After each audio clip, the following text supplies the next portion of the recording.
Leak, President Obama promises to help, promises that there will be some help for the communities affected by the disaster, and also made a vow to try to prevent something like this from happening again. So for fishermen and others who make their living along the Gulf, these are very anxious times. On the phone with us right now is Captain David Bula. He is a fifth-generation fisherman in Venice, Louisiana.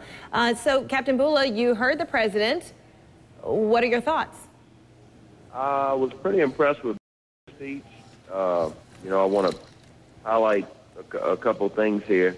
He said that BP would be responsible and not the taxpayers. That sounds real good. He also said something about a loan, which that's the only thing I disagree with. Without a job, how can you pay a loan? We got to crawl before we walk.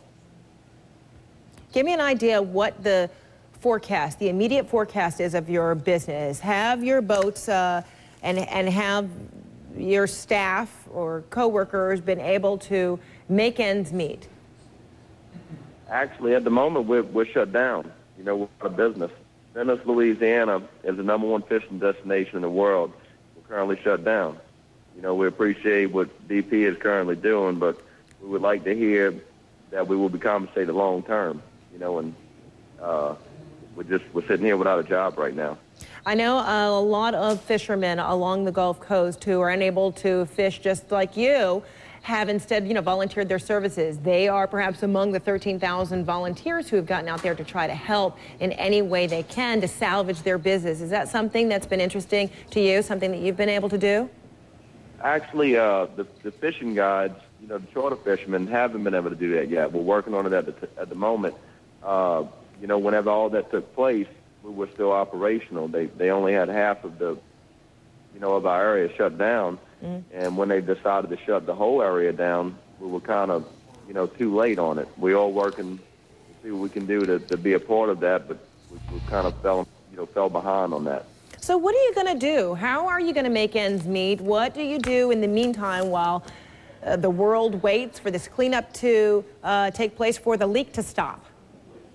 I'm going to keep my fingers crossed. I'm going to shake every bush that's out there, just like the rest of, my fellow fishermen. We're not going to just sit around and, wait for something to happen. We're pretty aggressive. We're going to, we're going to turn over every rock that's available. We want to work. We're going to do whatever we need. We're going to get through this. This area is a strong area, and I believe that we will overcome this. We just need BP to cap the well and not forget about us after they do so. So you do believe that you and your industry will overcome this. You're the fifth-generation fisherman of your family. Are you afraid in the back of your mind that yours might be the last generation if indeed the effects from this oil spill are long-term? Well, all my family before me were commercial fishermen.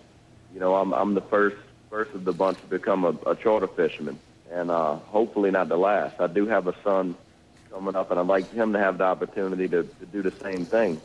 And, I grew up in Venice, and I've seen this whole area, my whole life, and I don't want to see it go away, and it's scary to think that, life as I know it could come to an end. I hope not. I don't want to see that, but yeah, I'm real nervous, and I'm, scared, to be honest with you. I think we'll overcome it, but, they have to cap that well. Well, everyone hopes it'll turn around. Captain Bula, thanks so much for joining us from Venice, Louisiana, and all the best. Thank you.